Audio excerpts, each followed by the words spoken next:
Si dole me universitetin në Manchester? Në studimet? Mirë. Çfarë vlerësimi more?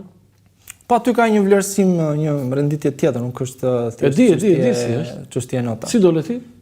Po dyshnisht quhet, nuk e di. Po pse u ktheve në Shqipëri atëherë kur mori një diplomë të mirë, një universitet i rankuar?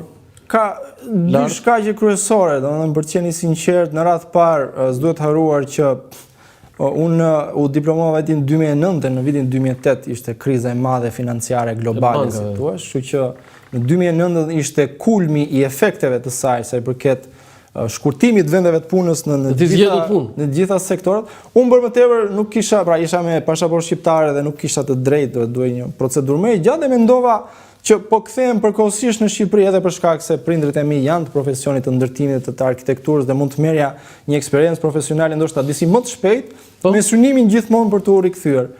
Po arsyeja e dytë që më mbajti në vend është pikërisht angazhimi politik, do thoya, fakti që në ngjarjet që rodhen, sidomos në ngjarjet e viteve 2011-2012 në botën perëndimore, le të themi, për shkak të pakënaqësisë akumuluar, edhe unë e gjeta veten të përfshirë në tonë një farë mënyrë, dhe kur do të përfshihesh politikisht, jo në termat politikës elektorale, po të jesh aktiv në shoqëri, bën shumë sens që këtë gjë ta bësh në vendin tënd, se sa diku në një shtet huaj. Kështu që kjo në një farë mënyrë angazhimi im me Lëvizjen Bashkë me pak fjalë më mbajti mbërthyer në Shqipëri.